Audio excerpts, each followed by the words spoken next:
I'm joined by Senator Kent Conrad, the Democrat from North Dakota, Senator Tom Coburn, the Republican from Oklahoma. For 7 months, you all have been negotiating as part of the Gang of Six. The finished product coming out yesterday, Senator Conrad. Tell me what you think this represents. Is it the last best hope for a deficit reduction deal? Well, I don't know, but it certainly is a good hope in the sense that this has all of the elements of a comprehensive plan to get our debt under control. And that means fundamental tax reform that this country desperately needs, entitlement reform because we're borrowing 40 cents of every dollar we spend, and spending cuts. And it is done in a way that is balanced. Look, there are things that none of us like here, but at the end of the day, this would stabilize our debt and begin to bring it down, and that is absolutely essential for the country. Senator Coburn, you were in, you were out, you came back in yesterday to back this plan. Tell me why you think your fellow Republicans should be prepared to support this. Well, it's probably the only plan that's going to ever pass, or some combination of it. And the fact is we have to, with a divided government, be willing to move in an area that actually will get us the savings. This is the first step in a long process for this country to get back under control in its finances. $3.7 trillion is a lot of money, but it's not enough yet. But it will buy us the time, as Kent said, to get us down the road a little further to make additional changes that are going to have to be made. You had some fellow Republicans in that meeting yesterday who backed this plan, some who hadn't previously.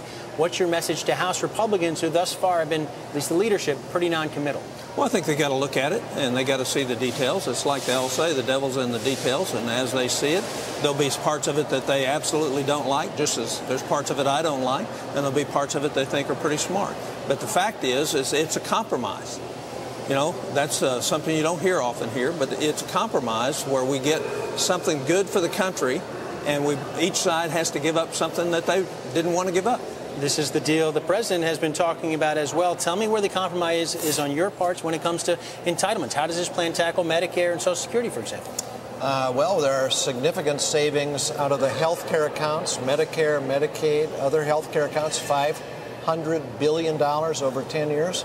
That's a significant move for many in my party. In addition, we address Social Security, not for deficit reduction. All of the savings for Social Security are to extend the solvency of Social Security itself, which I think is good policy for the country. And look, there are some on my side who are resistant to that, but at the end of the day, it's going to have to be done. And let me just say, where Senator Coburn and I agree, this is a down payment.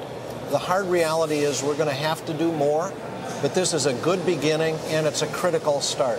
For those Republicans who say, look at this and say, listen, Tom Coburn's a good guy, but he's backing tax increases in this package. What's your message back? Well, there is no tax increase. There's revenues that are going to be generated by reforming the tax code.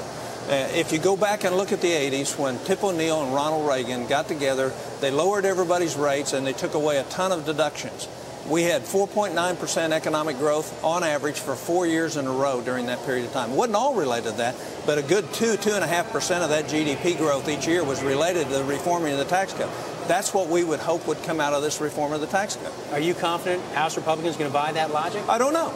I can't speak for the House Republicans. What I do know is the country needs us to do something. Where do we go next from here? There's no way you guys get this done before August 2nd. Tell me how the process works here. That's something we're going to be discussing with the leadership on both sides. A way forward, I can tell you that we are moving to put in legislative language what we've done. We think that'll take a couple of days because we've done a lot of that already.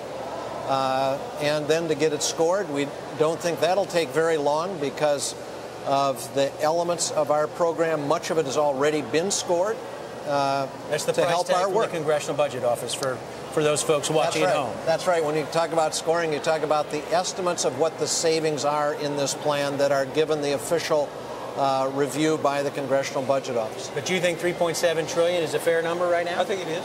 Yeah, I do. And what about your own thoughts about the next step here? Do we have to pass McConnell, Reid, some sort of compromise just to get past the debt ceiling debate? I don't know the answer to that. It depends on the timing. My preference would be we go all out to try to accomplish this, and when you solve the problem. And then you've actually made some changes that the American people can accept. Those that don't want us to increase the debt limit, but now you have significant savings out there. At least they're going to get $3.7 trillion over the next 10 years lower in terms of their debt. Both of you all are retiring from Congress. What's the risk to this country if the Congress, the president, don't agree on this deal? Look, ultimately, the country has to face up to this debt threat. If we do not, we are going to have a fiscal crisis. And we don't have to look far away to understand what that means. We can look to Greece, we can look to Ireland, we look to Spain, look to Portugal. We're not any of those countries, but we are rapidly approaching the point of no return on a debt that is too high, that reduces our future economic prospects. Virtually every serious economist agrees on that. Senator Coburn, you get the last word here. What happens now? Well, I think we push.